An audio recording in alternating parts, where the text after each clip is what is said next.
Hello friend, आपका स्वागत है आपके ऑनलाइन शिक्षण यूट्यूब चैनल पर। दोस्तों, हम लोग बिल्कुल धांसू तरीके से और बिल्कुल बेहतरीन तरीके से आप लोग के सलाह पर एक एक शासक को लेते हुए सामाजिक विज्ञान अपना ख़त्म कर रहे हैं। जैसा कि हमने बाबर और हुमायूं के बारे में पढ़ रखा है और बहुत सारी चीज़ें हमने पढ़ी। यह ऐसा समझिएगा आप, यह इस तरह के क्लास जो प्रोवाइड हो रहे हैं आपको, ये आपके बहुत ही अच्छे एग्जाम लेवल की तैयारी हो रही है आपकी। आप डीएलएड तो निकालोगे ही, प्लस सीटेट सुपर टेट जहाँ पे भी सामाजिक विज्ञान आते हैं हर चीज़ को क्लियर करोगे, ठीक है ना। इसी तरह हम लोग बेहतरीन तरीके से मॉडर्न हिस्ट्री भी पढ़ेंगे, जिसमें यूरोपी आना स्टार्ट हो जाते हैं हमारे भारत में, है ना। तो सारी कहानी हम पढ़ेंगे और बेहतरीन तरीके से पढ़ेंगे। बस आप एक काम क्या करिए, ज़्यादा से ज़्यादा बच्चों को शेयर किया करिए और यह सोच दिमाग से निकाल दीजिए कि आप एग्ज़ाम में फेल हो जाओगे। आप पास होगे, क्यों फेल होगे बताओ। अपने ऊपर विश्वास करिए, आप फेल होंगे और एक अलग से मोटिवेशन आप अपने अंदर पालिए, वो पालना पड़ेगा, ठीक है ना। अनेकों की तरह आप मत सोचा करें, जैसे लोग सोचते हैं वैसे हमारे बच्चे नहीं सोचेंगे, है ना। क्योंकि आप ऑनलाइन शिक्षण पे पढ़ रहे हैं बेटा, बेहतरीन तरीके से पढ़ाया जा रहा है, आप इसका लाभ उठाइए और अच्छे तरीके से पढ़ाई करिए। दिमाग में ये ख्याल भी नहीं आना चाहिए कि आपका बैक लगेगा, अब कभी, है ना, बैक नहीं लगेगा, वादा करते हैं। आप बस कॉपी बनाइए, प्रिपेयर करिए, अगर हो सके तो व्हाट्सएप नंबर पे भी मुझे शेयर करिए, मुझे अच्छा लगेगा, ठीक है। हमें अच्छा लगेगा देख के कि आप नोट्स बना रहे हैं और दे रहे हैं, दिखा रहे हैं मुझे, तो थोड़ा सा अच्छा लगेगा। और हो सकता है हम आपका जो नोट्स है कभी यहाँ पे भी शो कर दें और अदर बच्चे भी देख सकें कि ऐसे नोट्स बनाया जाए, है ना। तो चलिए हम लोग स्टार्ट करते हैं बेटा। हम लोग देखे थे हुमायूं कितना पिटाया था। बाद में आया 1 साल के लिए और लड़खड़ा कर मर गया। ये सब सारी बातें हमने कल के लेक्चर में किया हुआ है, आप देखिए उसको। आज हम लोग केवल और केवल शेर शाह के बारे में जानेंगे।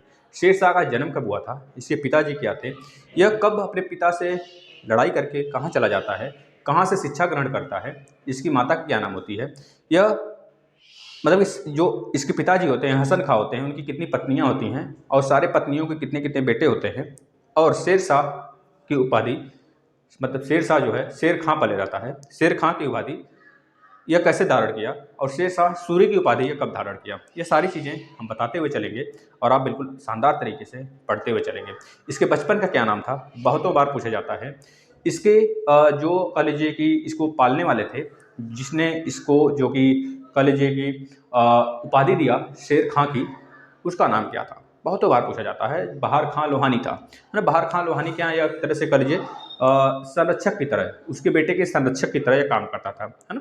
तो ये सब सारी बातें हम सीखेंगे इसमें। आप बिल्कुल शालीनता से धैर्य बना के पूरी वीडियो देखिएगा, कहानी के माध्यम से आपको बिल्कुल बेहतरीन तरीके से समझ में आएगा बेटा। आप बिल्कुल भी उबन नहीं फील करोगे, बता तो रहे हैं। कहानी एक ऐसी चीज़ है ना, अगर किसी चीज़ को कहानी के माध्यम से पढ़ा जाए तो दिमाग में सेट हो जाता है। अगर आप 2 से 3 बार वीडियो देख लेते हैं या फिर बार बार देखते हैं ना, तो एक तरह से आपके दिमाग में बैठ जाएगा, आपको रटना भी नहीं पड़ेगा। आप 2 से 3 बार अगर वीडियो को देखते हैं तो आपको कभी नोट्स भी नहीं बनाना पड़ेगा। ये वीडियो जो है आपके नोट्स के ही तरह तो है। जब आप ऑनलाइन शिक्षण को खोलिए, प्ले लिस्ट में आइए, सारे वीडियो पाएंगे, है ना। एक तरह से आप 3-4 बार अगर देख लेंगे एग्जाम के पहले, है ना, आप कोई भी काम करते रहें, अब देखिए मजा आएगा। तो चलिए हम लोग स्टार्ट करते हैं। पहले जो शेर शाह था बेटा, शेर शाह आपको पता है बिलग्राम के युद्ध से एंट्री इसकी होती है। बिलग्राम के उससे तो बहुत पहले से यह था, बाबर के साथ भी हुआ था इसका कांड। कई युद्ध में बताएंगे हम कौन से युद्ध में बाबर के साथ था और कौन से युद्ध में बाबर के विपरीत हो गया, है ना। तो आप इसको जानेंगे यहाँ पे। अब देखिए, अगर बोला जाता है बिलग्राम का युद्ध कब हुआ तो बता देंगे बेटा। बिलग्राम का युद्ध हमने बताया था आपको, ट्रिक बताया था पिछले वाले वीडियो में, DCKS। अब उसे देखेंगे और उसमें सारे चीज़ें नोट बनाकर आप चल रहे होंगे तो अच्छा है। जो बच्चे देखे होंगे यहाँ पे उनको बेहतरीन तरीके से समझ में आएगा। अब देखिए, जो बिलग्राम का युद्ध था बेटा, बिलग्राम बिलग्राम बिलग्राम का जो युद्ध था वह 1540 में लड़ा गया था। 1540 के बाद जो है इसकी सत्ता मजबूत हो जाती है, क्योंकि यह बिल्कुल खदेड़ देता है हुमायूं को, बाहर देश से निकाल देता है। हुमायूं जाना पड़ता है हुमायूं को आखिर, क्योंकि पहले 1539 में आता है, वह चौसा की लड़ाई लड़ता है। चौसा की लड़ाई लड़ने के बाद इतना उसको मारता है ना यह शेर शाह। पहले तो बहुत परेशान करता है शेर शाह को, वह 2-3 युद्ध में, अभी सब बताएंगे हम। बहुत परेशान करता है, शेर शाह भी परेशान हो जाता है। जब पानी जो सर से ऊपर जाने लगती है तब शेर शाह कहता है कि भैया अब मुझे सेना वोना तैयार करना पड़ेगा। तो यह बच्चा कहीं से आता है, अपना सेना वोना तैयार करता है, पैसे रुपए जुटाता है, कलेक्ट करता है और सेना तैयार करता है, प्लस उनके लिए खाने पीने का बंदोबस्त, प्लस हथियार वगैरह जो भी उनके सुरक्षा के लिए जितने भी अस्त्र शस्त्र हैं सब कुछ बनाता है, उनके रहने का ठिकाना बनवाता है। उसके बाद ये चौसा की लड़ाई के लिए छेड़ देता है और इतना मारता है ना हुमायूं को घोड़े सहित कूदना पड़ता है पानी में। ससुराल कूद जाता है पानी में। इसके बाद उसका एक क्या बोलते हैं, उसका एक कह लीजिए कि मल्लाह होता है, कह लीजिए उसको बचाता है। और उसी चक्कर में उसकी खुशी में क्या करता है, वो आधे दिन का वह कह लीजिए अपना जो सत्ता है आधे दिन का उस मल्लाह को दे देता है ना, मल्लाह को दे देता है। तो ये पूछा जाता है, सारी चीज़ें आप इसको याद करेंगे, पिछला वाला वीडियो में पूरा फुल डिस्कस किए हैं, है ना। तो दे देता है। उसके बाद फिर ये आता है 1540 में, कहता है भैया कैसे हम हार गए हैं, कैसे हम इससे शेरशाह से कैसे हार सकते हैं, हमारा पापा इसे दौड़ा दौड़ा के मारा था, हमारा दादा, सॉरी पापा, बाबा है ना, तो मतलब कि पापा, वह बाबर का पुत्र था हुमायूं, ठीक है, तो बाबर इसका पापा हुआ, पिताजी हुए। तो पिताजी जब दौड़ा दौड़ा के मारे थे तो हम काहे नहीं मार सकते, मारो भैया। तो ये क्या करता है, बिलग्राम के युद्ध में चला जाता है। बिलग्राम को युद्ध को हम कन्नौज के युद्ध के नाम से भी जानते हैं। तो 1544 में जब भिड़ंत होती है दोनों में, फिर से बेचारा हारता है और फिर से पिछड़े पांव आता है और इस बार देश से भागना ही पड़ता है इसे, क्योंकि शेरशाह क्या बन चुका था, शेरशाह सूरी बन चुका था। तो यह भी पूछा जाता है, शेरशाह सूरी मतलब शेर खां जो था वह शेरशाह सूरी कब बना, तो पहली लड़ाई मतलब 1539 वाला आप लगाएंगे, ठीक है ना, 1540 वाला नहीं, 1539 वाला। ये तो बिलग्राम का था ना। चौसा के युद्ध के बाद वह अपना उपाधि शेरशाह सूरी की उपाधि धारण करता है। ये बातें पूछी जाती हैं। चलिए अभी स्टार्टिंग से पढ़ते हैं, ये बातें क्लियर है ना। चलिए बेटा एक चीज़ और बता दें आपको बेटा, जो यह शेरशाह था ना, यह शेरशाह जो था, यह कह लीजिए कि मुगलों के समय ये दूसरा अफगान शासक था। दूसरा अफगान शासक मतलब कहा जाता है कि मुगल के बाद, मुगल के बीच में पीरियड में ये दूसरा अफगान शासक एक आ गया था। तो बोला जाता है, पूछ लिया जाता है कि पहला अफगान शासक कौन था, उसके बारे में बताइए। तो पहला अफगान शासक वही लोधी वंश था बेटा। इसमें 3 थे ना, लोधी में 3 थे। लोधी दिल्ली सल्तनत का लास्ट वंश होता है लोधी वंश, जिसमें इब्राहिम लोधी को बाबर जो है पानीपत के युद्ध में हराकर मुगल वंश का स्थापना किए थे। ये बातें आपको पता होनी चाहिए। पहला जो था बेटा बहलोल, इसका ट्रिक बता देते हैं अभी आपको। बहलोल सिकंदर और इसके बाद सबके आगे लोधी लगा लीजिएगा, बहलोल लोधी, सिकंदर लोधी, इसके बाद इब्राहिम लोधी। देखिए इसमें बी आ रहा है, इसमें क्या आ रहा है, एस आ रहा है, इसमें ई आ रहा है। तो याद कर लीजिए BSC। लोग BSc करते हैं ना, यहाँ पे सी आता है लेकिन आप BS से याद करेंगे, ठीक है, BS से या फिर बस से याद कर लेंगे, बस इस तरह 2-3 बार एक बार याद कर लेंगे ना ये वर्ड, तो आपको ये कभी भूलेगा नहीं। B for Bahlol Lodhi, S for Sikandar Lodhi, E for Ibrahim Lodhi. Ibrahim Lodhi को हराया था बाबर और पानीपत का युद्ध हुआ था 1526 में। पानीपत कहाँ पड़ता है, हरियाणा में पड़ता है। यह भी क्वेश्चन पूछा जाता है आपसे, ठीक है ना। और मुगल वंश का स्थापना हुआ था, ठीक है। दिल्ली सल्तनत में 5 शासक हुए थे बेटा। गुड़ खा तू सैलो, ट्रिक है, आप एक ट्रिक भी लिख लीजिए, गुड़ खा तू सैलो मतलब गुलाम वंश, खिलजी वंश, तुगलक वंश, सैयद वंश, लोधी वंश, ठीक है ना। आज के लिए आपका यह थोड़ा सा ट्रिक है, आप इसे कर लेंगे। अगले वाला जो वीडियो आएगा उसमें हम बता देंगे ट्रिक से कि इन गुलाम वंश, खिलजी वंश, तुगलक वंश, लोधी वंश में जो टाइम पीरियड था वह कब से कब तक था, और इसमें जो संस्थापक थे, इसके स्थापना किए थे वो कौन थे, और जो इसके लास्ट शासक थे वह कौन थे, सारी चीज़ें बताएंगे। आप धैर्य बनाए रहें, है ना। चलिए अब हमको यह थोड़ा बेसिक था, भूमिका बनाना था, भूमिका हमने बना लिया। अब हम चलते हैं शेरशाह के बारे में पता करते हैं। शेरशाह की जीवनी के बारे में पहले देख लेते हैं, फिर उसके बाद उसको लड़ाई करवाते हैं, मारपीट मतलब मारा पीटा जाता है उसे। फिर बेटा अब शेरशाह सूरी की बात आती है, तो बचपन का नाम शेरशाह सूरी का क्या था, बचपन का नाम तो बता देंगे। बचपन का नाम क्या था उसका, फरीद था, फरीद लिखिए या फिर फरीद खान लिख दीजिए, कोई दिक्कत नहीं है, फरीद खान।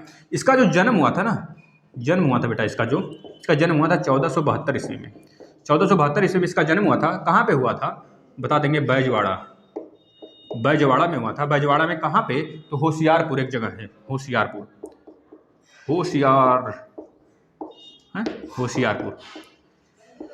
याद कर लीजिए, होशियारपुर में, बैजवाड़ा में, होशियारपुर में 1472 में इसका जन्म हुआ था। भैया धरती पे आ गया था। देखिए बहुत खतरनाक था लेकिन बेटा। इसके पिता का क्या नाम था, इसके पिताजी बहुत शैतान थे, है ना। इसके पिताजी के पास शादीशुदा औरत थी, मतलब वाइफ थी इसकी।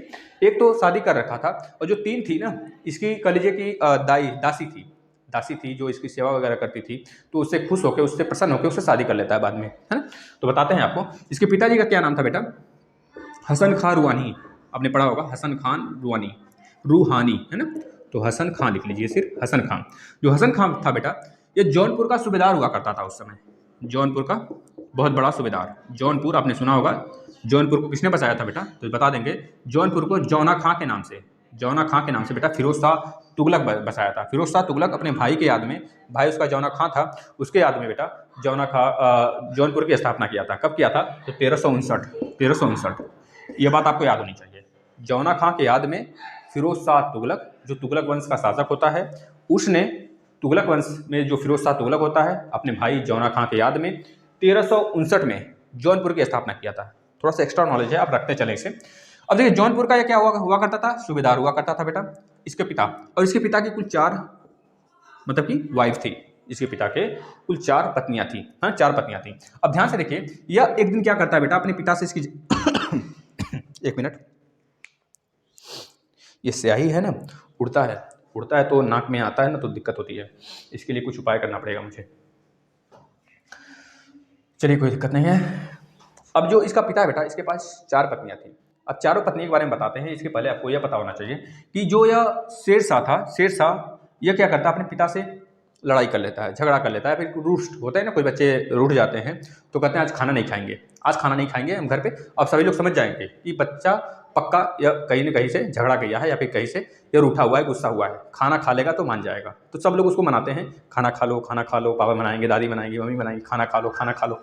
फिर भी वो खाना नहीं खाएगा, मतलब हठी होता है, खाना नहीं खाएगा भैया। लेकिन जब वो खाना खा लेता है तो क्या करता है, बिल्कुल यही कहा जाता है कि भैया मान गया, है। इसी वजह से वो खाना नहीं खाता है कि लोग समझ जाएंगे हम मान गए, हम मानेंगे नहीं, हमको जो हट किया वो हमको चाहिए। ऐसे बच्चे होते हैं घर में। उसी तरह आपका यह था शेरशाह सूरी बच्चे पिता से लड़ाई करता है, और यह बाहर गए होते हैं। मतलब जब यह फिर जौनपुर में आके बस जाता है, और जौनपुर में शिक्षा दीक्षा जो भी उसको मिलती है, जौनपुर से ही मिलती है। जौनपुर को शिक्षा का गढ़ बोला जाता था पहले। क्या बोला जाता था, शिक्षा का गढ़ बोला जाता था बेटा, क्योंकि वह शिक्षा दीक्षा उसी जगह से लिया है। और जौनपुर को शिक्षा का सिराज बोला जाता था। सिराज मतलब एक ताज, मतलब कि एक कॉलेज की केंद्र बोला जाता था, केंद्र, जहाँ पे बहुत दूर दूर के लोग शिक्षा के लिए आया करते थे, है ना। तो अब यह क्या किया बेटा, अब इसका मन जो है ना, शिक्षा दीक्षा लेने के बाद अब इसका मन जो है पिता के काम में लगने लगा, पापा के साथ इसका मन लगने लगा। अब ये पापा के साथ बहुत सारे काम वगैरह करने लगा, दिन पे दिन काम करने लगा, और पापा का हेल्प करने लगा, क्योंकि पापा जी इसके सूबेदार थे, जमींदार थे, तो बहुत ज़्यादा जमीन जायदाद हुआ करता था। तो इसके साथ पापा के साथ एक जागीरदार में इनका साथ देने लगा। तो बाद में इससे इसके पिताजी खुश हो जाते हैं। अब आगे देखिए, पहले हम एक चीज़ और बता देते हैं आपको। इसके पास कितनी पत्नी थी, है ना, इसके पिताजी के पास, मतलब हसन खां के पास, हसन खां के पास बेटा 4 पत्नियां थी मेनली। और वैसे तो बहुत सारी रानियां थी इसके पास, क्योंकि पहले क्या होता था ना, जिसके पास जितनी रानी है ना, वो उतना ज़्यादा बलशाली होता था, पावरफुल होता था। तो सबके पास बहुत रानियां होती थी, ऐसी बात नहीं, 4 ही थी। इसके पास भी बहुत सारी थी। तो इसके पास जो एक मेन थी, मतलब 4 जो है ये मेन थी, पहला, दूसरा, तीसरा, चौथा। इनके रानियों के बारे में नहीं पूछा जाता है आपसे, लेकिन बेटों के बारे में पूछ लिया जाता है। हर रानी के पास 2-2 पुत्र थे। इसके पास भी 2 था, इसके पास भी 2, इसके पास भी 2, और इसके पास भी 2। जो यह वाली थी यह मेन है। इसका नाम था अफगान माता। क्या नाम था, अफगान माता। क्यों यह मेन थी बेटा, क्योंकि इसका ही पुत्र था शेरशाह। अफगान माता इसका नाम था। यह अफगान माता थी, अफगान मतलब अफगान की थी, है इतना समझ जाइए। और इसके 2 पुत्र थे, एक फरीद था जो शेरशाह था, एक फरीद था बेटा, और एक का नाम था निजाम। वो वाला निजाम नहीं जो हुमायूं को बचाया था, वो भी एक निजाम ही था, क्योंकि उसकी बात नहीं हो रही है यहाँ पे, ये तो बहुत छोटा था तब ना। तो फिर फरीद और निजाम अफगान माता का पुत्र था बेटा। अब बात करें जो दूसरी इसकी पत्नी थी, उसके 2 पुत्र का क्या नाम था, तो बता दें, अली और मुस्तफा, अली और यूसुफ बताएंगे, अली और यूसुफ बेटा, अली और यूसुफ। जो तीसरी पत्नी थी इसकी, इसके दोनों पुत्र का क्या नाम था बताएंगे, खुर्रम और साकी खां। खुर्रम और साकी खां बेटा, साकी खां था, ठीक है ना। इसके बाद इसकी चौथी वाइफ थी जो इसकी दासी थी उसको भी वाइफ बनाया था, या तीनों ये वाइफ इसकी दासी ही थी। जो इसकी मेन वाइफ थी ना, यही थी मेन वाइफ इस, क्योंकि यही हमको आगे पढ़ना है, यही बार बार पूछा जाता है। और इनके बच्चों के बारे में पूछ लिया जाता है कि खुर्रम किसका बच्चा था, उसमें दे देगा हसन खां का बेटा था खुर्रम की नहीं। इस तरह 4 ऑप्शन दे देगा, इसमें 3 रहेगा, 1 नहीं रहेगा, तो उसमें बताना होगा कौन सा नहीं है। आपको इस तरह पूछा जा सकता है सीटेट टेट अनेकों एग्जाम में बेटा। तो यहाँ बताइए जो चौथा था बेटा, इसमें अहमद और सुलेमान 2 पुत्र थे, अहमद और सुलेमान यह दोनों पुत्र। अब क्या करता है, जो इसका पिताजी होता है हसन खां बेटा, यह जो है ना अहमद और सुलेमान के माता को बहुत ज़्यादा प्यार करता है, लाड प्यार देता है, क्योंकि नई दुल्हन थी उसकी, तो उसको बहुत ज़्यादा प्यार करता था। और यही आगे जाके ना एक विवाद का जड़ बन जाता है, विवाद का झगड़ा का कारण बन जाता है। और यही दोनों भाइयों में, मतलब इन सभी भाइयों में मारा पीटा काटा काटी, मतलब सब कुछ यही कारण बन जाता है। अब देखिए, अभी इधर तो बात हो रहा है, अब आगे कुछ बातें कर लेते हैं इन्हीं से रिलेटेड। अब देखिएगा, जो दक्षिण बिहार की तरफ एक सूबेदार हुआ करता था जिसका नाम था बहार खां लोहानी बेटा। बिहार खां आप इस तरह याद कर लेंगे क्योंकि बिहार का था, तो बिहार से बहार खां लोहानी। कौन था? बहार खां लोहानी। यह कहाँ का सूबेदार था? तो बता देंगे बिहार का सूबेदार था। और इसके यहाँ बहादुर शाह काम करता था। बहादुर शाह मतलब कि पहले उसका बहादुर शाह नाम नहीं था, पहले उसका नाम फरीद था, है ना। फिर बाद में बहादुर मतलब कि उसका पड़ जाता है शेर खां पड़ जाता है। बहादुर बोल दे रहे बेटा, सॉरी बहादुर नहीं, शेर शाह। बहादुर बोल दिए हो तो माफ़ी दीजिएगा, बहादुर नहीं, बहादुर तो दूसरा कोई है, अभी बताएंगे। शेर खां पड़ता है, पहले उसका फरीद होता है, फिर शेर खां बनता है, फिर शेर शाह सूरी बनता है ना। माफ़ी दीजिएगा अगर गलत बोल दी हूँ तो। अब देखिए, बहार खां लोहानी के यहाँ वो काम करता था। बहार खां सूबेदार था बेटा बिहार का, और इसका भी एक पुत्र था जिसका नाम था जलाल खां। बहार खां का एक पुत्र था जिसका नाम था जलाल खां। अब जो यह शेर शाह था बेटा, शेर खां था जो फरीद था।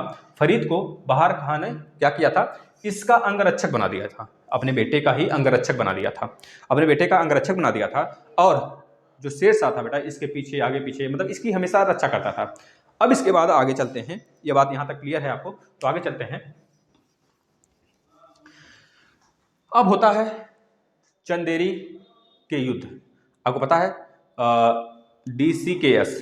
DCKS हम बताए थे आपको ना, चौसा। अब चलते पहले वह बाबर की तरफ चलते हैं।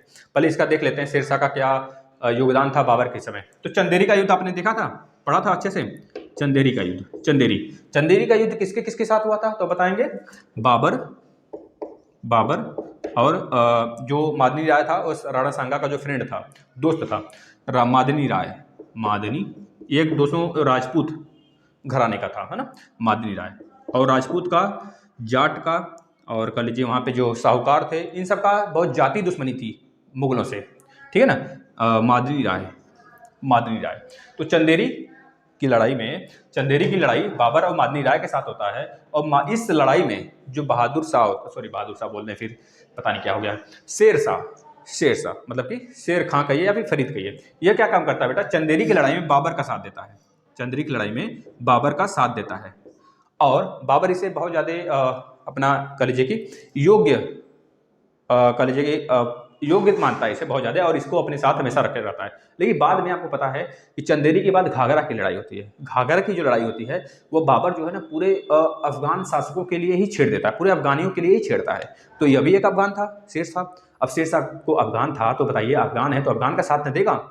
आप बताइए, किसी जात को, किसी भी कास्ट को, क्योंकि ऐसा तो होना नहीं चाहिए, खैर अगर किसी कास्ट को कोई गाली दे रहा है ना, अगर गलत दे रहा है तो बात तो ठीक है, लेकिन अगर झूठा गाली दे रहा है तो उसका साथ नहीं देना चाहिए, है ना। तो लेकिन शेर शाह कहाँ समझदार था, उस समय के लोग कुछ भी होता था, बवाल सवाल हो जाता था, गाली गलौज जो भी होता था, तो शेर शाह को मतलब अफगान के लिए जब ये छेड़ देता है, पूरे अफगानों के लिए जब छेड़ देता है घाघरा की लड़ाई बाबर, तो उस समय बेटा यह क्या करता है, शेर शाह अफगान की तरफ से हो जाता है। तो पूछा जाता है आपसे कि अफगान जो आपका शेर शाह था यह कब बाबर के साथ लड़ाई किया था, किस युद्ध में? तो बताएंगे चंदेरी के युद्ध में। चंदेरी के युद्ध कब हुआ था? तो 1526, 27, 28, 1528 में बता देंगे, 1528 में हुआ था, है ना। और जो घाघरा की लड़ाई था वो 1529 में हुआ था। तो आपसे पूछा जाता है 1529 वाला जो लड़ाई था बेटा, यह कब हुआ था? तो बता देंगे कहाँ हुआ था। घाघरा की लड़ाई थी जो कि शेर शाह जो है या बाबर का साथ नहीं दिया था, क्योंकि अफगानों के विरुद्ध था ना पूरा। ये बातें आपको क्लियर है? तो आगे चलते हैं। अब देखिए यहाँ से जो बहार खां लोहानी था बेटा, उसकी अचानक उधर मृत्यु हो जाती है। बहार खां लोहानी, आपको पता है बहार खां लोहानी कौन था? जो कह लीजिए कि इसका मालिक था, जहाँ पे काम करता था, शेरशाह जहाँ पे काम करता था, है ना, शेरशाह जहाँ पे काम करता था, उसकी मृत्यु हो जाती है। इसके पहले एक चीज़ बता देते हैं आपको। एक दिन अचानक से जो यह बहार खां लोहानी था, अचानक से कहीं जा रहा होता है, तो इसके ऊपर बाघ, वही शेर जो होता है, वो हमला कर देता है पीछे से। तो उसको बचाने के चक्कर में, उसको बचाने के लिए जो होता है आपका शेरशाह यानी कि फरीद कहिए, फरीद जो होता है दोस्तों, वह मार देता है उस शेर को। जब शेर को मार देता है, तब से इसका नाम पड़ जाता है बहार खां लोहानी, जो इसका नाम रख देता है शेर खां। तो आपको पता होना चाहिए इसका नाम शेर खां किसने रखा, तो बताएंगे बहार खां लोहानी, जहाँ पे यह काम करता था, है ना। कहा जाता है ऐसा कुछ, हमने पढ़ा हुआ है। हो सकता है सत्य ना हो भी हो, क्योंकि हो सकता है सत्य हो, बुक में लिखा हुआ है, तो ये चीज़ें सत्य मानेंगे, है ना। तो इसका नाम हो गया शेर खां। अब यहाँ से इसको हम शेर खां बोलेंगे, फरीद नहीं। अब शेर खां हो गया बेटा। अब देखिए अचानक एक दिन बहार खां लोहानी, जो इसका मालिक था, उसकी मृत्यु हो जाती है। वह मृत्यु जब उसकी हो जाती है बेटा, तो शेर खां जो होता है, वो इसके विधवा बेगम, विधवा वाइफ से, विधवा पत्नी से, इसके दूधू बेगम नाम था। क्या था? दूधू दूधू बेगम। दूधू बेगम से शादी कर लेता है, इसके विधवा से शादी कर लेता है। क्यों शादी करता है? क्योंकि जो उसका राजपाट था ना, बहुत बड़ा था बेटा। देखिए इधर इससे यह शादी करता है, और इसके पुत्र जो जलाल खां था, जो बहार खां था, उसकी वाइफ थी दूधू बेगम। अब दूधू बेगम कहिए या फिर बहार खां लोहानी कहिए, दोनों का पुत्र था जलाल खां। जलाल खां का अंगरक्षक बन बैठा था, है ना, अंगरक्षक था ना, उसका नियुक्त किया गया था बहार खां लोहानी द्वारा शेरशाह को बहार खां लोहानी का शेरशाह को जलाल खां का अंगरक्षक नियुक्त किया गया था, जो कि बहार खां लोहानी नियुक्त किया था, क्योंकि उसका पुत्र था। वो चाहता था कि बहुत बहादुर है, तो उसका अंगरक्षक बना रहे। अब यही क्या काम करता है, बहार खां लोहानी की जब मृत्यु हो जाती है, तो इसकी ही वाइफ से, विधवा से शादी कर लेता है। अब इसके पुत्र को बुरा लगा, जब इसके बेटे को बुरा लगा, तो मतलब कि अब देखिए कितना गंदा तो हरकत किया, लेकिन ये शादी एक बस लालच के तौर पे किया था, इसका राजपाट पूरा लेने के लिए। अब क्या काम करता है बेटा, अब 1529 में जो जलाल खां रहता है ना, जो इसका पुत्र होता है बहार खां लोहानी का, जलाल खां, वो क्या काम, देखिए लिख देते हैं बेटा आपको। जैसे ये अशरफ खां है, आप लिख लीजिए कॉपी पे। अशरफ खां का पुत्र रहता है जलाल खां, ठीक है। इसका वाइफ होती है दूधू बेगम, ठीक है, दूधू बेगम। अब इससे जब इसकी मृत्यु हो जाती है, तो दूधू बेगम से शेरशाह शादी कर लेता है। अब यह क्या काम करता है, जलाल खां क्या करता है बेटा, यह चला जाता है बंगाल। अब बंगाल में चला जाता है, भाग गया, तो वहां पे भी शासक होते थे। वो शासक कह लीजिए कि लड़ाई हो गया। अब इसको बचाने के लिए शेरशाह जाता है बेटा, वहां पे चुनौती लेता है, उसके साथ लड़ाई करता है, उसको हराता है, प्लस उसके भी वाइफ से वो शादी कर लेता है। उसका नाम रहता है नुसरत खां। मतलब बंगाल में एक सूबेदार था, उसका क्या नाम था, बहार खां लोहानी। देखिए वो बहार खां लोहानी था, जिसकी वाइफ मतलब इस जलाल खां जो था, वह बहार खां का बेटा था। बहार खां की जब मृत्यु हो जाती है, तो उसकी विधवा बेगम से शादी कर लेता है ना, दूधू बेगम से शादी कर लेता है। इसके बाद इसका जो पुत्र होता है जलाल खां, ये चला जाता है बंगाल। अब बंगाल में विद्रोह हो जाता है बेटा। तो जो शेर खां होता है ने लड़ाई करके नुसरत खां को पराजित कर देता है। नुसरत खां वहां का सूबेदार हुआ करता था बंगाल का पहले। नुसरत खां आप याद कर लेंगे, क्या नाम था, नुसरत खां था। अब इसको पराजित कर देता है, इसको भी हरा जाता है। हराने के बाद बेटा, अब वह एक कह लीजिए कि उपाधि धारण करता है। वो उपाधि क्या होती है, हजरत ए आला।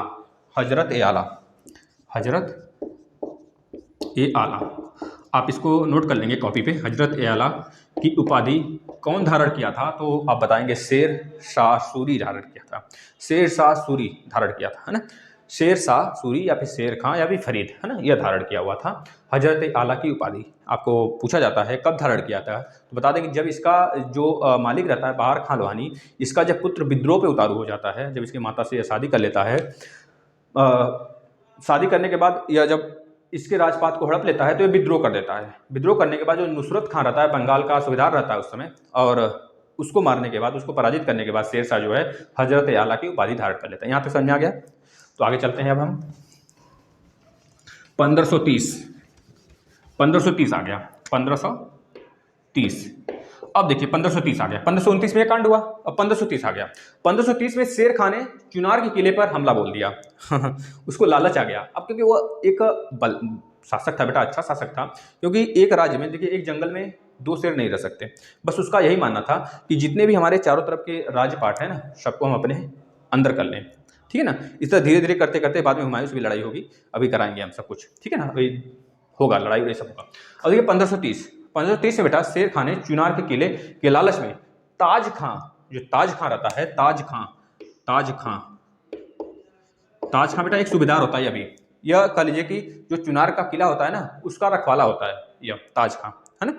जो ताज खां था अब ये मर चुका था। मरने के बाद जब ये मर गया था तो उसको बाद में पता चला शेर खां को कि ताज खां मर चुका है, इसकी एक विधवा बेगम है, जिसका नाम क्या था बेटा, लाड मलिका, लाड मलिका, लाड मलिका, लाड मलिका। अब इससे शादी कर लेता है, फिर लाड मलिका से भी शादी कर लेता है बेटा, लाड मलिका से शादी कर लेता है फिर से। एक बार अभी दुदू बेगम से किया था, अब लाड मलिका से, मतलब इसके नसीब में विधवा ही लिखी थी, तो विधवा से शादी करते चला जा रहा था, एक लालच था, ठीक है ना, वो अलग बात है। और शादी करता हुआ अपना निकल रहा था, बहुत सारी पत्नियां थी इसकी भी, है ना, तो इससे भी ये शादी कर लेता है। यह पूछा जाता है कि जब यह ताज खां, जब ये मतलब कि जब शेर शाह चुनार के किले पर लड़ाई मतलब कि हमला करता है, तो उस समय वो किसके विधवा बेगम से शादी करता है, तो बताएंगे ताज खां की विधवा बेगम से वो शादी कर लेता है। या आप याद कर लेंगे इसे और अपने दिमाग में घुसा लेंगे बेटा, है ना। अब पूरा का पूरा जो चुनार था, चुनार पड़ता है यूपी में ही, है ना, चुनार का किला, तो वो अधिकार कर लेता है बेटा इस पे। इसके बाद 1530 में शेर खान ने एक मिनट हो गया नहीं, इसमें और कुछ बताना है, चलिए आगे देखते हैं क्या बताना है इसमें। इतना आप नोट कर लेंगे, इसको याद करते रहिए, जो मेन पॉइंट है उसको लिखते चलिए आप। अब 1532 में आपको पता है दोहरिया की लड़ाई होती है, हमने बताया था ना आपको कल वाले लेक्चर में। 1532 में दोहरिया की लड़ाई होती है। दोहरिया की लड़ाई कहिए या फिर देवरा की लड़ाई कहिए, वेदरा मत कहिएगा। वेदरा जो हुआ था वो फ्रांसीसियों के साथ हुआ था, अंग्रेजों का, वह हुआ था बेटा आपका 1760 में हुआ था, लेकिन यह आपका 1530, अभी बहुत पीछे हैं हम लोग, है ना। तो यह हुआ था देवरा, सॉरी किसका, दोहरिया की लड़ाई, दोहरिया, दोहरिया कहिए या फिर दोहर कहिए, है ना, देवरा कहिए, तो इस तरह आप इसको बोल सकते हैं, देवरा की लड़ाई, देवरा, देवरा की लड़ाई थी बेटा, ठीक है। ये 1532 में था। इस समय क्या होता है बेटा, इस समय क्या होता है आपको पता है, देवरा की लड़ाई में शेर शाह को अपना पुत्र जो है ना वो हवाले कर देना होता है, किसके, हुमायूं के, हुमायूं के हवाले कर देना होता है, क्योंकि आपको पता है 1530 से अब हुमायूं का शासन हो गया, क्योंकि उधर बाबर मर चुका है, अब बाबर मर चुका है, बाबर मर चुका है, अब हुमायूं का शासन आ गया 1530 में। 1530 से 1556 तक, क्योंकि 10 साल के लिए लापता होता है बेचारा, सब बातें बता दिया गया आपको। अब 1532 में देवरा की लड़ाई होती है। देवरा की लड़ाई में बेटा जहाँ पे उसके जो शेर शाह का किला होता है पूरा का पूरा, उसके चारों तरफ ये अपना चौकीदारी बैठा देता है। जैसे शेर शाह निकलो भैया तुम, वैसे तुमको मारेंगे हम, तुम बस निकलो तो सही, गेट खोलो तुम, अब तुमको उड़ाएंगे हम। इस तरह करके वो बैठ गया, लगभग 6 से 7 महीने तक बैठा रहा, शेर शाह बाहर नहीं आया। तो शेर, उसको लगा शेर शाह को भैया चला जाएगा यह, लेकिन यह कहाँ जाने वाला था, यह 6 महीने तक बैठा रहा। अब शेर खां को मजबूरन झुकना पड़ता है इसके सामने, बेटा झुकता है, और झुकने के बाद अपने बेटे को इसके सेवा में भेज देता है, एक पुत्र है। तो पूछा जाता है आपसे कि शेर खां ने किस लड़ाई में अपने पुत्र को मुगलों की सेवा में भेज दिया, तो आप बता देंगे दोहरिया की लड़ाई में 1532 में, ठीक है ना। ये बात आपको यहाँ से क्लियर हो जाना चाहिए। अभी देखिए तिलमिलाएगा बिल्कुल शेर शाह ने, अभी तिलमिला के आएगा, फिर उसके बाद इसको ऐसा खदेड़ेगा ना, फिर उसके बाद ये दिखाई नहीं देंगे, दिखाई नहीं देंगे पूरे हिंदुस्तान में। 10 साल के लिए गायब ही रहेंगे, फिर 1 साल के लिए आएंगे, ढंगरा फंगरा के चले जाएंगे ऊपर, समझ रहे बेटा ना। अब इसके बाद आपका लड़ाई एक और इसके बाद आ जाता है 1532 के बाद सूरजगढ़, मतलब 1534 में, 1534 में घटना घटता है बेटा, सूरजगढ़, सूरजगढ़ का युद्ध होता है। सूरजगढ़ के युद्ध में शेर शाह ने बंगाल के शासक महमूद शाह को पराजय कर देता है। देखिए अब पराजय करते हुए आ रहा है बेटा, इसका जो बुलंद है ना, जो अंदर से बुलंदी है, बढ़ता हुआ जा रहा है, क्योंकि सबको पराजय कर देता है। वो तो जाहिर सी बात है हुमायूं से हारता है, लेकिन अभी हुमायूं को भी खदेड़ेगा, क्योंकि इसके पास इतनी सेना नहीं थी कि यह डायरेक्ट हुमायूं से लड़ सके, उससे मुगल बहुत खतरनाक थे बेटा। यह आप देखिए जब सूरजगढ़ के किला में बेटा यह कह लीजिए कि पराजय कर देता है महमूद शाह को, तो उसके बाद इसका और रुतबा बढ़ जाता है। वहाँ से वह क्या करता है, करीब 13 लाख का दिनार उसको उससे मांगता है, मतलब उसको देना पड़ता है। जो आपका महमूद शाह होता है वो 13 लाख दिनार किसको देता है, शेर शाह को देता है। अब शेर शाह क्या काम करता है, उस पैसे से, उस दिनार से क्या काम करता है, बहुत सेना का गठन करता है, सेना बनाता है, अपनी बड़ी बड़ी सेनाएं बनाते हैं। उसके बाद उसके अस्त्र शस्त्र, उसके रहने का, खाने का सारा बंदोबस्त करता है। अब उसकी सेना मजबूत हो चुकी थी। अब कहता है बेटा चलो चलो चलते हैं, पहले उसको मारते हैं जो ससुरा हमारे बेटुआ को ले गया है ना, तो उसको पहले मारते हैं। तो आता है बेटा चौसा की लड़ाई। चौसा की लड़ाई, चौसा का युद्ध। चौसा का युद्ध कब होता है तो आप बता देंगे बेटा। चौसा का युद्ध होता है डीसीकेएस मतलब 1539। ट्रिक आप देख लीजिए, कल वाला आपको बताया गया है ना। 1539 देखिए, एग्जामिनर इतने ही पूछ के खुश हो जाता है। चौसा की लड़ाई कब हुआ है? 1539 हुआ है। 1539 में कौन सी लड़ाई हुआ है, किसके बीच हुआ है, कौन हारा कौन जीता? अब यह तो आम बात हो गया, अगर यह ना पूछे तो। आप अगर इतना पढ़े रहोगे हिस्ट्री के माध्यम से, जैसे हम पढ़ा रहे हैं कहानी के माध्यम से ना, तो इससे बाहर तो नहीं पूछेगा कन्फर्म में। अब चौसा का युद्ध होता है 1539 में। अब इस चौसा के युद्ध में हुमायूं शेरशाह के बीच होता है बेटा। हुमायूं को भागना पड़ता है, बेचारे को घोड़े से पानी में कूदवा दिया जाता है। वो घोड़े से पानी में कूद जाता है, एक निजाम होता है, निजाम इसकी जान बचाता है और कुछ दिन के लिए, आधे दिन के लिए निजाम को यह गद्दी भी दे देता है अपना। और उस आधे दिन में ना निजाम चमड़े का सिक्का चलाता है, चमड़े का सिक्का लॉन्च करता है आधे दिन में। देखिए उसका बेवकूफ़ी, वह चमड़े का सिक्का चलाता है आधे दिन के लिए। जब उसको गद्दी दे दी जाती है ना, तो आपसे पूछा जाता है कि कौन चमड़े का सिक्का चलाया, तो बताएंगे निजाम एक था जिसको नियुक्त किया था आधे दिन के लिए हुमायूं, क्योंकि हुमायूं का यह जान बचाया था। एक मल्लाह कह लीजिए या फिर एक कह लीजिए एक निजाम था यह ना। तो आपको यह पता होना चाहिए बेटा, इस युद्ध में बहादुर शाह शेरशाह सूरी की उपाधि धारण करता है चौसा के युद्ध में। अब इसका नाम पहले हम शेर खां बोलते थे, अब शेरशाह सूरी हो गया है ना। शेरशाह सूरी हो गया। देखिए पहले क्या था, फरीद, फिर शेर खां, फिर शेरशाह सूरी, यह नाम याद रखेंगे आप। अब शेरशाह सूरी बन गया है। अब यहाँ पे होता है बिलग्राम का युद्ध। अब ये हार गया, अब ये तिल मिलाया हुआ था कि अब कैसे हार गए हम, अब चलेंगे फिर लड़ाई करेंगे। वो फिर से चढ़ाई करता है। अब लेकिन यहाँ पे होता है बिलग्राम का युद्ध। बिलग्राम का युद्ध। अब जब दोबारा आता है तो बिलग्राम का युद्ध लड़ता है बेटा। बिलग्राम का युद्ध को बोलते हैं कन्नौज की लड़ाई। कन्नौज यानी कि 1540 में। अब 1540 में इसको बुरी तरीके से हराता है शेरशाह सूरी। बहुत बुरी तरीके से हराने के बाद इसको हिंदुस्तान के बाहर ही भेज देता है। हिंदुस्तान के बाहर रहता है 10 साल के करीब। वो 10 साल बाद आता है 1555 में। 1556 में उसकी मृत्यु हो जाती है। लेकिन शेरशाह इधर 1540 से 1545 के बीच में शासन करता है। 1545 में इसकी मृत्यु होती है। अभी बताते हैं, 1 मिनट हम वीडियो देख लेते हैं कि चल रहा है अच्छे से कि नहीं। आपको यहाँ पे जूमिंग वगैरह का प्रॉब्लम तो नहीं हो रहा है? फिर आगे बढ़ते हैं, आप कहीं जाइएगा नहीं, थोड़ा सा और है।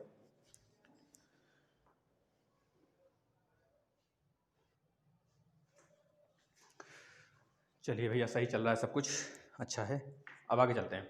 अब वहाँ से हुमायूं जब खदेड़ दिया जाता है तो इधर अनेक राजाओं ने, कह लीजिए गोरखा हो गया, बंगाल हो गया, मालवा हो गया, अलग अलग तरह से विद्रोह होने लगा। अब इस विद्रोह को शांत करने के लिए जो आपका शेरशाह था सबको हराने लगा एक तरफ से।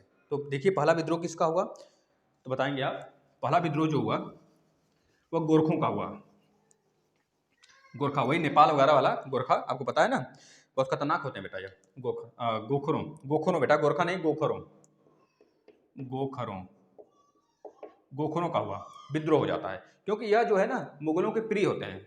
अब हुमायूं जब चला जाता है तो एक तरह से इनका विद्रोह उत्पन्न हो जाता है। अब यह क्या थे, जब वह मुगल को भगा दिया, मतलब हुमायूं को मार के भगा दिया, तो शेरशाह के लिए कुछ नहीं था। मतलब ये कब हुआ था विद्रोह, आपसे पूछा जाए तो बता देंगे 1541 में यह विद्रोह हुआ था। अब गोखरों ने विद्रोह कर दिया। अब हुमायूं इनको भी पटक के मारा, सॉरी हुमायूं बोल रहे हैं, आपके शेरशाह सूरी इनको भी पटक के मारा। जब भैया हम मार दिए मुगल को भगा दिए, तो तुम किस खेत की मूली हो, इसको भी पटक के मारा। और ये अभी शांत हो गए। इनका भी एक किला था, रोहतास गढ़ का किला, उसको इनको देना पड़ता है ना। मतलब शेरशाह सूरी को, गोखरों को अपना किला, जो रोहतास किला होता है, रोहतास गढ़ का किला, यह गोखरों के पास था पहले। जब गोखरों को पटक के मार देता है, फिर इसके बाद यह रोहतासगढ़ का किला आ जाता है शेरशाह सूरी के पास बेटा। अब क्या होता है, अब उधर बंगाल का फिर विद्रोह हो जाता है। देखिए 1541 में हुआ, 1541 में उधर भी हो जाता है बंगाल का विद्रोह। कुछ दिन बाद बंगाल का विद्रोह होता है, बंगाल का विद्रोह 1541 में। अब इसमें क्या होता है बंगाल के विद्रोह में, यह होता है बेटा, बंगाल का जो सूबेदार होता है खिज्र खां होता है, एक स्वतंत्र शासक के रूप में उभर रहा था। जैसे कि पहले क्या होता था, क्योंकि इसके पास पूरे दिल्ली वगैरह सब कुछ थी, तो यह चाहता था कि एक जंगल में एक ही शेर रहे तभी अच्छा है। ये एक जंगल में जब 4-5 शेर हो जाते हैं तो दिक्कत होने लगती है ना, फिर कौन शिकार करेगा, तब इस तरह दिक्कत हो जाती है, सब आपस में लड़ने लगते हैं। तो अब क्या होगा, अब ये चाहता था शेरशाह सूरी कि हम अकेले जब हैं तो हम अकेले रहें, हमारे लिए मतलब कि हमारे तरफ से जब हमारी बात सारे लोग माने, सारे राजा, इसके बाद टैक्स वगैरह जो देना हो वो पे करें टाइम से, और बात को माने और अच्छे तरीके से शासन करें, हमारे अकॉर्डिंग करें, हम जो कहें वैसा करें। तो बस यही बात नहीं मानता था सूबेदार खां, वह अपने आप को अलग तरह से शासन करता था और अपने आप को स्वतंत्र शासक घोषित कर दिया। अब इस बात को यह बुरा मान गया। अब क्या किया, बंगाल पे विद्रोह, मतलब बंगाल में भी चढ़ाई कर दिया। अब क्या हुआ, खिज्र खां को भी सलेंडर बोलना पड़ा। खिज्र खां को भी भैया हरा देता है, पटक के मारता है। तो इस तरह आप लिख लेंगे, जो बंगाल का खिज्र खां था बेटा, खिज्र खां यह स्वतंत्र राजा की तरह उभरने लगा। बस इसको भी पकड़ के पटक के मारता है। अब इसके बाद यह भी सिलेंडर बोल जाते हैं और बंगाल पूरा किसके हाथ में आ जाता है, शेरशाह के हाथ में आ जाता है ना। देखिए पूरब का पूरा ले लिया, मतलब पश्चिम का पूरा ले लिया, इसके बाद पूरब वाला भी बंगाल हड़प लिया। अब इसके बाद आ जाता है मालवा। मालवा मतलब कि पूरब वाला। अभी पूरब का नहीं लिया बेटा, आप बता रहे हैं पूरब का। देखिए यह पश्चिम का था, पश्चिम का पूरा इसके अंदर में आ गया। बीच वाला तो था ही दिल्ली उल्ली, दिल्ली था पूरा, इधर आगरा था, सब इसके अंदर में आ गया था। अब इधर पूरब वाला पश्चिम वाला भी ले लिया, बंगाल वाला, बंगाल आपका पश्चिम पड़ता है। इसके बाद आप पूरब की तरफ मालवा, उधर भी विद्रोह हो गया। मालवा में विद्रोह नहीं हुआ था। कह लीजिए कि वहाँ का जो शासक था शेरशाह, क्या नाम था उसका बेटा, बहादुर शाह। अब देखिए बहादुर शाह आ गया, वो वाला बहादुर शाह नहीं, बहादुर शाह जो सेकेंड और फर्स्ट था मुगल वाला, वो नहीं, वो जफर नहीं, ये दूसरा बहादुर शाह था मालवा का। यह कब हुआ था, 1500, यह कब हुआ था बेटा, 1542 में, 1542 मालवा का युद्ध किया। मालवा के युद्ध के नाम से जाना जाता है 1542, जो शेरशाह सूरी कहिए, और जो बहादुर शाह का बेटा था, यही बहादुर शाह का कहिए आगामी था। बहादुर शाह की मृत्यु के बाद इसको पता चलता है शेरशाह को कि बहादुर शाह की मृत्यु हो चुकी है। अब वहाँ की जो गद्दी है ना, वहाँ का उसका जो सूबेदार है मल्लू खां, सूबेदार एक था, उसके अंडर में है। तो बस ये आ जाता है भैया लड़ाई करने। और मल्लू खां को ही बोला जाता था कादिर खां बोलिए, फिर मल्लू खां, वहाँ का सूबेदार था बहादुर शाह के मरने के बाद मालवा का। बस इसको पता चलता है शेरशाह को कि भैया उसका बस वहाँ पे सूबेदार राज कर रहा है। तो बस वो आ जाता है अपना डंडा गोजी लेके, भैया चलो भैया इस चढ़ाई करते हैं। चढ़ाई ज्यों करता है ना, ये सिलेंडर बोल जाता है पहले ही, बोलता है भैया हम आपके सामने सत नमन करते हैं, आप जो मांगना है मांग लीजिए। तो ये काम करता है कि बस ये बोलता है उससे कि आप यहाँ पे राज करिए, लेकिन मेरे अकॉर्डिंग करिए, आप जो भी करिए यहाँ पे मेरे अकॉर्डिंग करिए, हमारे हिसाब से करिए, आपको कुछ नहीं करेंगे। बस वो क्या काम करता है, उसको गद्दी वहाँ पे सौंपता है उसी को। अब वो तो पूरा अंदर में हो गया था इसके शासन में, क्योंकि अब नाच नचा रहा था यह। अब इसके आदेश पर सारा काम मल्लू खां करने लगा मालवा का। एक तरह से मालवा अब किसके अंदर में आ गया, शेरशाह के अंतर्गत आ गया। मतलब कि मालवा मतलब पूरब का भी सारा का सारा क्षेत्र अब इसके अंदर में आ गया। अब क्या हुआ बेटा, अब जब यह मालवा को अपने अंडर में लेने जा रहा था, तो उधर से बहुत सारे राजा बिल्कुल भौचक्का हो रहे थे कि अरे शेरशाह आ रहा है, शेरशाह आ रहा है, क्योंकि बहुत लोग को हरा चुका था ना। ये सब डरे हुए थे, सब डरे हुए थे। रास्ते में एक कह लीजिए इसको सूबेदार मिलता है, कह लीजिए कादिर शाह मिलता है बेटा। कादिर शाह मिला, यह अपना आत्मसमर्पण कर दिया, कुछ बोले ही आत्मसमर्पण कर दिया, भैया देवता आप ले लो जो लेना है, लेकिन मारो पीटो नहीं। तो ये क्या काम करता है बेटा, जो ग्वालियर का किला है ना, वह क्या काम करता है, पूरी तरीके से राजा पूरणमल, कह लीजिए ग्वालियर का किला है, ये दे देता है शेरशाह सूरी को। शेरशाह सूरी को हाथ में आ जाता है ग्वालियर का भी किला। इस तरह जब आगे बढ़ता है तो राजा पूरणमल मिलता है, राजा पूरणमल, वह भी रास्ते में ही पड़ता है। जब यह मालवा की चढ़ाई करने के लिए आता है तो रास्ते में दो लोग मिलते हैं, आपसे पूछा जाता है कादिर शाह और राजा पूरणमल। इन दोनों लोगों ने सिलेंडर बोलकर जो भी इनके पास था, जैसे कि आपका बोला जाए तो जो कादिर शाह था, इसके पास एक किला रहता है ग्वालियर का, यह हवाले हो जाता है इसके। इसके बाद बेटा ग्वालियर का ही राजा रहता है पूरणमल, वह जो है अपना रणथंभौर का किला इसके हवाले कर देता है। इस तरह दोनों किला इसके पास आ जाता है और वहाँ से जीत जाता है। लेकिन एक गलती हो जाती है बीच में, ये एक शासक होता है बेटा, उसका नाम एक शासक होता है, उसका नाम कभी पूछा नहीं जाता है आपसे। एक शासक होता है कि यह जब सिलेंडर कर देता है ना, क्योंकि राजाओं में एक कंडीशन होता है, जो सिलेंडर कर दिया, जो आपके सामने समर्पित हो गया, उसको मारना नहीं चाहिए। अब वो अब समर्पित कर दिया तो उसे मारना क्या फ़ायदा, अब वो समर्पित हो ही चुका है भैया, आपके अंदर पूरा राज आ ही गया, आप ले लो, मारो मत। लेकिन एक काम, एक गलती कर देता है, एक राजा रहते हैं, जब इसके सामने समर्पित कर देते हैं अपने आप को, तो यह उसको मरवा देता है। और इस बात को देखकर जो अनेक राजाओं थे वह डरने लगे, भैया इसके सामने समर्पित करने का भी कुछ मतलब नहीं है, समर्पित कर भी दें तो भी मार देगा, ना ही करें तभी मार देगा। तो एक घटना घटता है, कलिंजर अभियान। यहाँ देखिए बहुत मजा आएगा, कलिंजर का अभियान लिख लीजिए आप, कलिंजर मोस्ट इंपॉर्टेंट है, ये लास्ट है, कलिंजर अभियान। अब इसी में इसकी मृत्यु हो जाती है, कलिंजर अभियान। अब कलिंजर अभियान बेटा होता है, कलिंजर अभियान में कब होता है तो बताएंगे 1545 में होता है कलिंजर का अभियान। अब इस समय क्या होता है, इस समय ये अंतिम सैन्य अभियान होता है, इसका याद रखेंगे, बहादुर शाह का, सॉरी शेरशाह सूरी का यह अंतिम सैन्य कह लीजिए अभियान होता है। तो इस समय कलिंजर के अभियान में दोस्तों एक राजा रहते हैं, सूबेदार होता है, शासक होता है यहाँ का कीरत सिंह। आपसे पूछा जाता है, जब शेरशाह सूरी कलिंजर के अभियान पर चढ़ाई करता है तो उस समय कलिंजर का जो शासक होता है उसका नाम क्या था, बताएंगे कीरत सिंह था। अब ये कीरत सिंह बेटा क्या करता है, शेरशाह के आदेश के विपरीत सारा काम करता है और रीवा के महाराजा वीर बघेला सिंह नाम रहता है। क्या नाम रहता है, वीर बघेला सिंह। वीर बघेला सिंह को क्या करता है, आ जाता है, इनसे मिल जाता है और इनसे मिलने के बाद सारी चीज़ें इनके सैन्य का यूज करना, इनके पावर का यूज करना, सब कुछ इनके साथ करता है, क्योंकि उसको पता था अगर हम शेरशाह के सामने सिलेंडर भी बोल जाएंगे तभी मार देगा। इससे बढ़िया है कि भैया हम किसी और राजा से मिलकर उसके पावर को बढ़ा लें और फिर शेरशाह से लड़ाई करें। अब आता है शेरशाह से लड़ाई करने। अब क्या काम होता है बेटा, अब इस किले में जितने भी जीतने के लिए, इस किले को जीतने के लिए जो शेरशाह था, अब 6 महीने तक पूरा घेराबंदी बनाया रहा। 6 महीने तक पूरा घेराबंदी बनाया रहा, लोग नहीं निकल रहे थे बाहर। तब शेरशाह ने एक तोप चलाया। उस तोप का क्या नाम था बेटा, मतलब कि कलेजे की, वो किले को जीतने के लिए वो क्या काम किया, अपना आग्नेय शास्त्र निकाला। उस आग्नेय शास्त्र का नाम हमसे पूछा जाता है, क्या था, तो बताएंगे उक्का। क्या नाम था, उक्का था। अब इसी आग्नेय शास्त्र से वह सही से नहीं चला पाता, या फिर क्या होता है, अचानक से कहीं से मुड़ उड़ जाता है और इसी से बम जो निकलता है ना, वो जाके दीवार में लड़ जाता है। जब दीवार में लड़ता है तो वहां से छटक कर इसके पास आता है और इसके पास ही फट जाता है और इसकी मृत्यु हो जाती है। तो पूछा जाता है आपसे कि किस लड़ाई में इसकी मृत्यु हुई है, तो बताएंगे कलिंजर अभियान में इसका मृत्यु हुआ है। किससे मृत्यु हुआ है, तो बताएंगे इसका एक तोप रहता है, आग्नेय शास्त्र होता है, जब ये चलाता है तो वह अच्छे तरीके से मान लीजिए नहीं चलता है, वहां से निकलता है दीवार वगैरह पे कहीं लड़के और इसके पास ही आके गिर जाता है। उसका नाम क्या था आग्नेय शास्त्र का, बोलेंगे उक्का नाम था, उक्का। ठीक है बेटा, उक्का। तो बस इस तरह इतना ही था इसके बारे में, और इसकी मृत्यु हो जाती है। इसका टॉम्ब मतलब इसका मकबरा कहाँ पे है, तो बता देंगे बेटा। देखिए इसकी मृत्यु होती है 22 मई 1945 को, सॉरी क्या लिख रहे हैं हम, 1945, 1545 बेटा 1545 में होती है ना। इसकी मृत्यु होती है और इसका मकबरा बनाया जाता है सासाराम, बिहार में पड़ता है, सासाराम में बनाया जाता है। सासाराम कहाँ पे है, बिहार में। बस इतना था कहानी, आप नोट करेंगे इसे और अच्छे से पढ़ाई करेंगे, है ना, और अपना ध्यान रखेंगे, ठीक है ना, और इसे ज़्यादा से ज़्यादा शेयर करेंगे। आगे आपका अब अकबर आ जाएगा। ठीक है दोस्तों, चलिए धन्यवाद।